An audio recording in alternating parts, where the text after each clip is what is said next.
Hello students, आज हम लोग इकाई 3 विद्युत रसायन में विद्युत रासायनिक सेल या गैल्वेनिक सेल, जिसे वोल्टी सेल या डैनियल सेल भी कहते हैं, इसके बारे में पढ़ेंगे।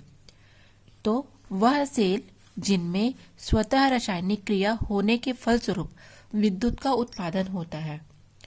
तो परिभाषा इसकी हो जाएगी कि वह युक्ति जो रासायनिक ऊर्जा को विद्युत ऊर्जा में परिवर्तित करती है, उसे ही हम विद्युत रासायनिक सेल या गैल्वेनिक सेल कहते हैं। ठीक है, जिसमें अपने आप ही स्वतः ही रासायनिक प्रक्रिया होती है और उसके फलस्वरूप विद्युत का उत्पादन हो जाता है। तो सर्वप्रथम एल गैल्वेनी ने 1780 एवं ए वोल्टा ने 1800 नाम के अपने प्रयोग के द्वारा क्या किया, रासायनिक ऊर्जा को विद्युत ऊर्जा में परिवर्तित किया था और उसे गैल्वेनिक सेल या वोल्टी सेल नाम दिया था। तो विद्युत रासायनिक सेल क्या होगा? वह सेल या वह युक्ति जिसमें रासायनिक ऊर्जा को विद्युतीय ऊर्जा में परिवर्तित किया जाता है, उसे ही हम विद्युत रासायनिक सेल कहते हैं। उदाहरण हो जाएगा डैनियल सेल, शुष्क cell, lead battery, galvanic cell इत्यादि इसके एग्जाम्पल होंगे। तो अब हम इसकी रचना और कार्यविधि के बारे में पढ़ेंगे।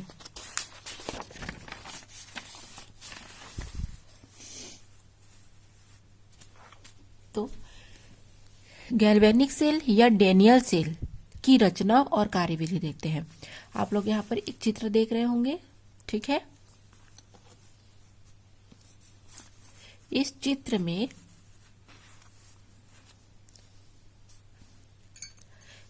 दो पात्र बने हैं, ठीक है। और दोनों पात्र किसके बने हुए हैं?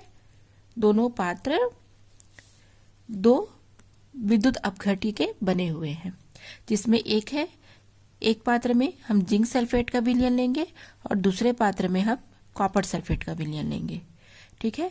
जिंक सल्फेट वाले पात्र में जिंक का क्या डुबाएंगे? प्लेट डुबाएंगे, और कॉपर सल्फेट वाले पात्र में हम कॉपर की प्लेट डुबाएंगे। और दोनों जो धातु की जो प्लेटें हैं, उनको हम गैल्वेनोमीटर से और कुंजी या चालकत्व तार से हम उसे जोड़ देंगे, ठीक है। जोड़ देने के बाद परिपथ कंप्लीट हो जाता है। और एक और बात, यहाँ पर हम लवण सेतु लेते हैं, ठीक है। लवण सेतु क्या करता है? अभिक्रिया को संपन्न कराने में, परिपथ को पूर्ण कराने में क्या करता है? मदद करता है, और ये दोनों विलयन को आपस में मिलने नहीं देता है। तो लवण सेतु क्या हो जाएगा? लवण सेतु किसे कहेंगे? तो लवण सेतु एक क्या होता है? यू आकार की कांच की नली होती है, और इस यू आकार की कांच की नली में या तो हम KCl भरेंगे या पोटेशियम नाइट्रेट, जिसे KNO3 कहते हैं, अमोनियम क्लोराइड या अमोनियम नाइट्रेट भी हम भर सकते हैं। और अगर एक जिलेटिन होता है, एक जेली होता है, उसे हम मिला करके उसके साथ गर्म करेंगे, ठीक है। जैसे यहाँ पर KCl और अगर जिलेटिन मिला करके इसे हम गर्म करेंगे। गर्म करके उस सांद्र जो जेली होगा उसको इसके अंदर भर देंगे। कुछ समय के बाद वो कठोर हो जाएगा। तो इसे ही क्या कहते हैं? हम लवण सेतु कहते हैं। और ये लवण सेतु क्या करता है? दोनों विलयनों को आपस में संपर्क में लाता है, ताकि अभिक्रिया हो सके और विद्युत का उत्पादन हो सके। परंतु ये अभिक्रिया को क्या करता है? दोनों विलयन को आपस में मिलने नहीं देता है, और सेल अभिक्रिया को अर्थात परिपथ को पूर्ण कराने में क्या करता है? मदद करता है। और इससे ही क्या होती है? सेल अभिक्रियाएं होती है। तो चलिए इसे देख लेंगे। इस सेल में या तो आप स्क्रीनशॉट ले सकते हैं या आप इसे पुश कर करके नोट्स बना सकते हैं। यह इस सेल में अलग अलग पात्रों में जिंक सल्फेट और कॉपर सल्फेट का विलयन लेते हैं। जिंक सल्फेट वाले विलयन में जिंक की प्लेट, कॉपर सल्फेट वाले विलयन में कॉपर की प्लेट डुबोते हैं। दोनों धातु के प्लेटों को वोल्टमीटर, जिसे हम गैल्वेनोमीटर भी कहते हैं, तथा चालकत्व तार से जोड़ते हैं, और दोनों बीकरों के विलयन को एक लवण सेतु से हम जोड़ देते हैं। लवण सेतु क्या होता है? तो लवण सेतु एक कांच की यू आकार की नली होती है, जिसमें KCl, KNO3, NH4Cl या NH4NO3 नाम हो जाएगा potassium chloride, potassium nitrate, ammonium chloride या अमोनियम नाइट्रेट। और अगर विलयन को मिलाकर तथा गर्म करके बनाया गया एक सांद्र जेली होता है, जो थोड़े समय में कठोर हो जाता है।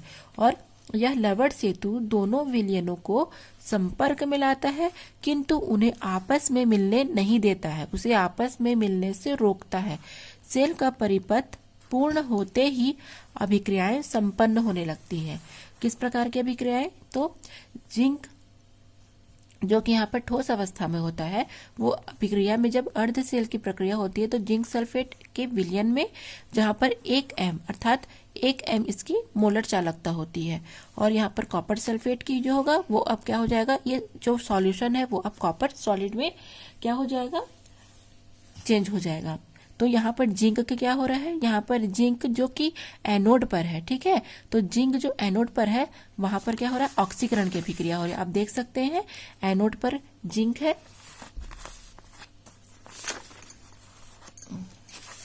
आप देख सकते हैं जिंक कहाँ पर है, एनोड पर है, कॉपर कहाँ पर है, कैथोड पर है। तो जिंक पर क्या होगा, ऑक्सीकरण होगा, अर्थात जिंक 2 इलेक्ट्रॉन का त्याग करके क्या बनाएगा, जिंक धातु में परिवर्तित हो जाएगा। ठीक है, 2 इलेक्ट्रॉन का ये त्याग करेगा, और इसके द्वारा जो त्यागे गए जो इलेक्ट्रॉन है उसे कॉपर बाह्यतम स्रोत के द्वारा, ये बाह्यतम जो स्रोत है उसके द्वारा ये जो त्यागे गए इलेक्ट्रॉन को क्या करेगा, ये ग्रहण करके क्या बन जाएगा, ये कॉपर सॉलिड में चेंज हो जाएगा। ठीक है, तो यहाँ पर अपचयन की क्रिया होती है क्योंकि ये इलेक्ट्रॉन ग्रहण करता है, और यहाँ पर ऑक्सीकरण की क्रिया होती है क्योंकि यहाँ पर इलेक्ट्रॉन का त्याग करता है। तो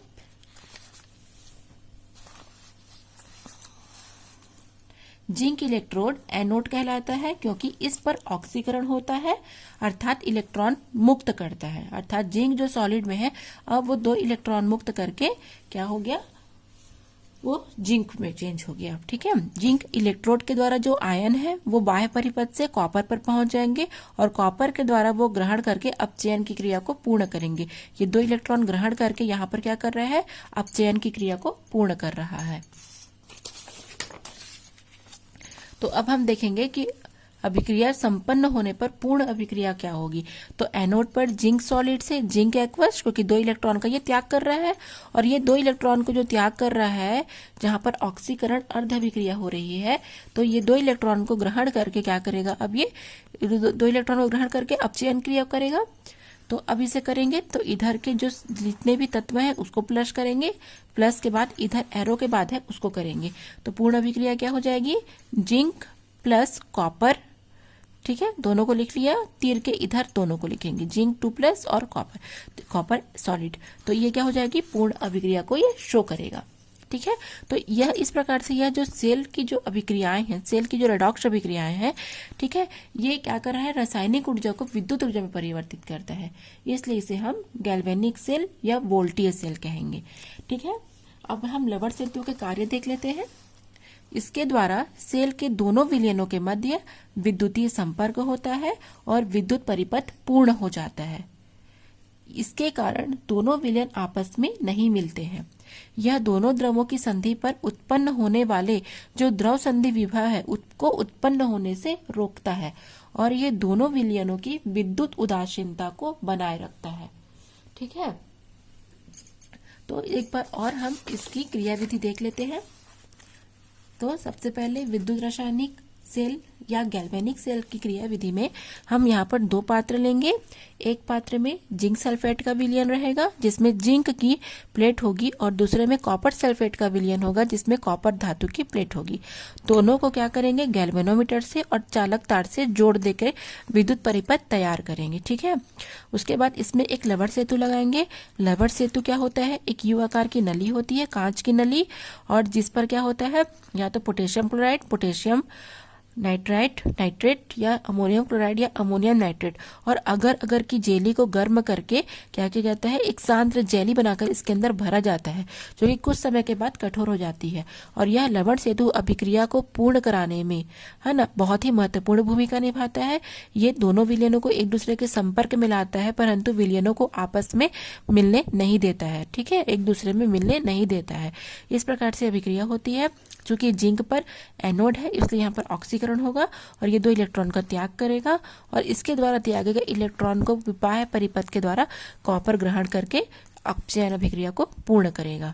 ठीक है, तो इस प्रकार से ये आपका विद्युत रासायनिक सेल या गैल्वेनिक सेल का क्रियाविधि कंप्लीट होता है। ये एग्जाम में आते हैं, बहुत इंपॉर्टेंट क्वेश्चन है। आप लोग इसे 11th क्लास में भी पढ़ चुके हैं, तो आप लोग को उतना अधिक मेहनत करने का जरूरत नहीं है। फिर भी आप लोग इसका नोट्स तैयार करके इसे अच्छे से तैयारी कर लेंगे। उसके बाद हम देखेंगे विद्युत अपघटनी सेल। ये विद्युत रासायनिक सेल का जस्ट अपोजिट है। उसमें क्या किया जाता है, रासायनिक ऊर्जा को विद्युत ऊर्जा में परिवर्तित करते हैं। और इसमें क्या करते हैं, इसमें विद्युत ऊर्जा को रासायनिक ऊर्जा में परिवर्तित किया जाता है। ठीक है, इन सेलों में विद्युत ऊर्जा को हम रासायनिक ऊर्जा में परिवर्तित करते हैं। ठीक है, इस सेल में क्या करेंगे, विद्युत अपघट्य का जो विलयन है, ठीक है, या वो गलित विद्युत अपघट्य है, उससे हम विद्युत धारा बाह्य स्रोत से प्रवाहित करेंगे। ठीक है, इसमें विद्युत धारा पहले से नहीं रहती, हमको बाहर से इसमें देना पड़ता है। और इससे विद्युत अपघट्य के आयन इलेक्ट्रोडों पर क्या होते हैं, अलग अलग हो जाते हैं, विसर्जित हो जाते हैं। और यही क्रिया को हम विद्युत अपघटन की क्रिया कहते हैं।